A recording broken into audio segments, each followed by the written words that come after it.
Oh, hey friends.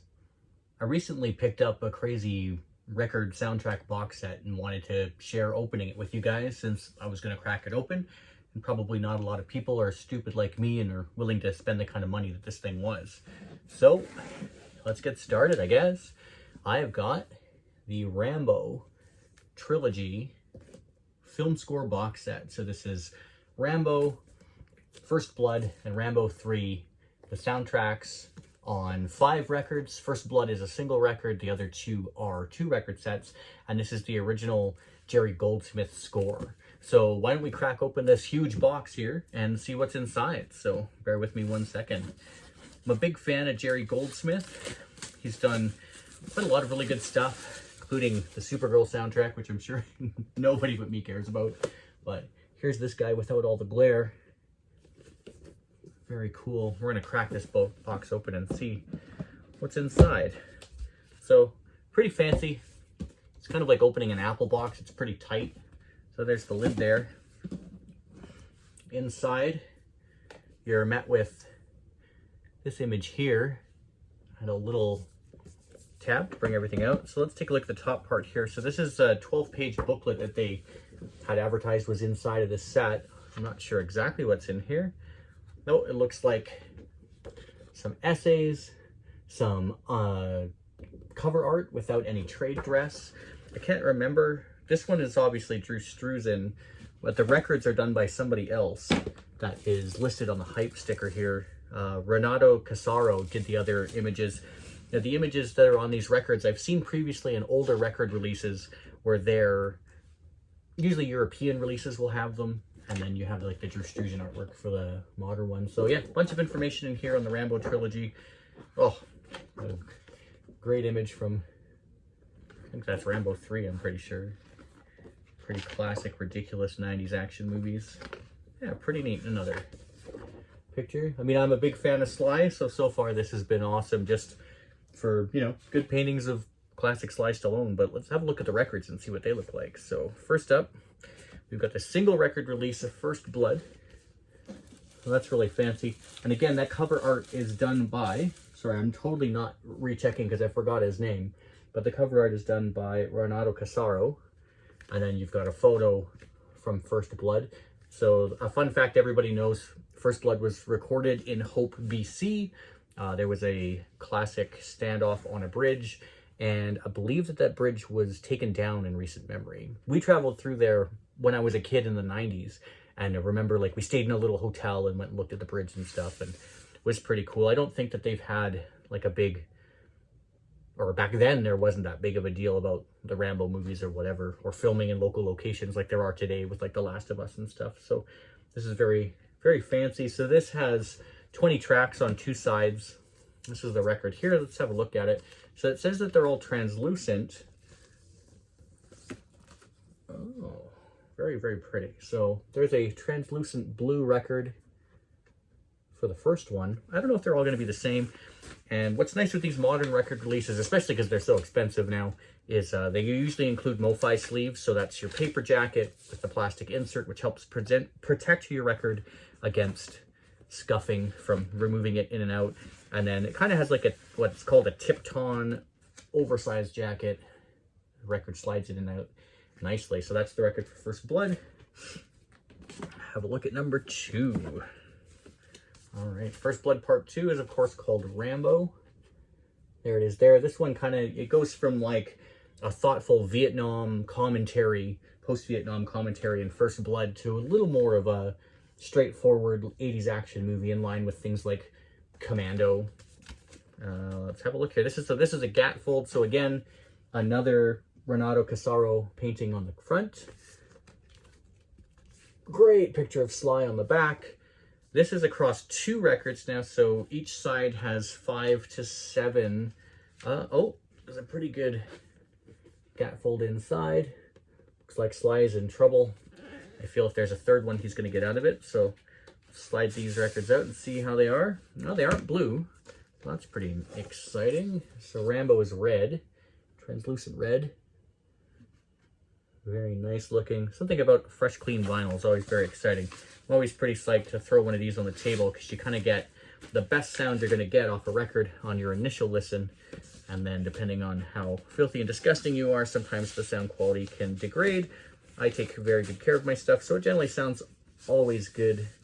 I remember hearing stories of guys in the 80s who would purchase vinyl because it sounded better, and then they would dub the very first listen onto cassette so that that cassette would contain the best possible version of that recording mobile for your Walkman, because you don't want to take your records on the bus. That's a little tough. Another translucent red one. So they've made the records in each set the same. Just firing it back in here. Bear with me here. So these gatefold jackets can be a little tricky sometimes. If you open this up all the way and put your record in, it can sometimes catch in the edge here or whatever, and it can be kind of a bitch to get back together. So that one's beautiful. And then we've got the last one in the box, which is Rambo 3. So there's their cover painting there. Peak Sly on the back there. And then we've got our gatefold, which is a very exciting explosion. This is a pretty interesting movie, especially nowadays. I can't remember exactly when this came out. I think 1988.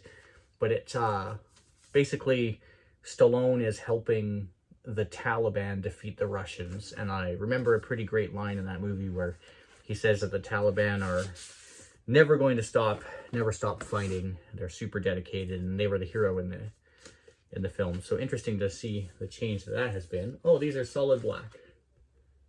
So Rambo 3 is solid black. So that's, well, it's actually a little bit green, although kind of hard to tell when you're just holding it. But yeah, it looks black to the naked eye, but when you hold it up to the light, it actually is a translucent green, a very dark translucent green. That actually reminds me of one of the first issues of the Friday the 13th soundtrack that Waxworks did, where they had a swamp green record. And I actually thought it was black for years until I was in a soundtrack group and they showed it. Here you can see it's green again, held up to the light, and it was a kind of a murky green look like this. So that's pretty fun. So a double set in that, and we're just sliding those back in there, which is always a process, but I guess that's the fun with listening to records, is the tactile experience. You know, there's a great internet cartoon or a cartoon going around that says the thing I love most about records are the size and inconvenience, and that's very true. I actually really like the inconvenience of records. It's very fun. And then here's the bottom of your box. So nothing exciting. There's just the tag here to pull all your contents out, and that. So I think for now that we've gone through all of that, it's very beautiful. I'm really impressed with this set, and I really like the presentation of everything. I'm interested to read through the essays and stuff that are in that 12-page booklet that came included. But why don't we throw on the First Blood record onto my player here, and we'll have a listen to hear what the soundtrack sounds like, because maybe you forget, and I probably forget too. So yeah, why don't we jump over and do that right now? I've got First Blood sitting on the table here.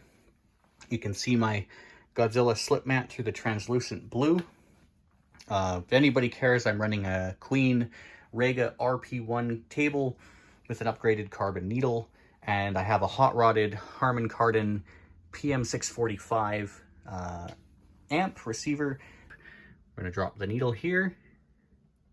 Hopefully it won't slip off my table. No problem, and we're going to turn the volume up and have a quick listen to hear what this sounds like. It's a long road when you're on your own, and it hurts when they tear your dreams apart. And every new town just seems to bring you down, trying to find peace of mind and break your heart.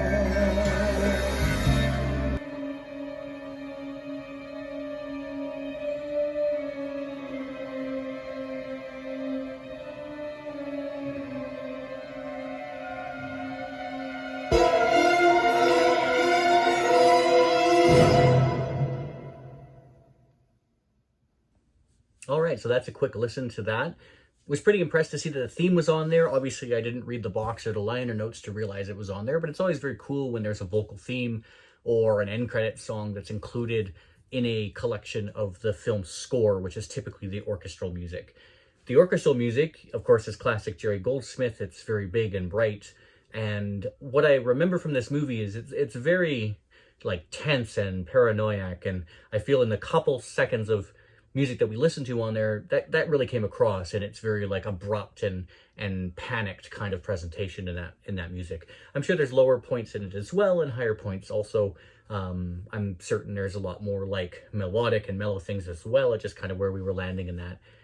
Worth a listen to for sure. I'm not sure if something like this is available through Spotify or whatever, but if you're interested in film scores, I definitely recommend anything that Jerry Goldsmith does. I'm a huge fan. He has an alternate soundtrack for the movie Legend with Tim Curry that's quite interesting. It's a very like orchestral and big sounding fantasy score, which is quite different from the moody and atmospheric score that Tangerine Dream did for the film, which is also incredible. So yeah, anyway, that was my box opening and short blurb about this, and thank you for hanging out if you stuck with me. And if you want to see more of me opening up a record and putting it on my table and putting the needle down and then talking for a few minutes, let me know in the comments, and maybe I'll do some more, maybe I won't. Anyway, peace, stay good.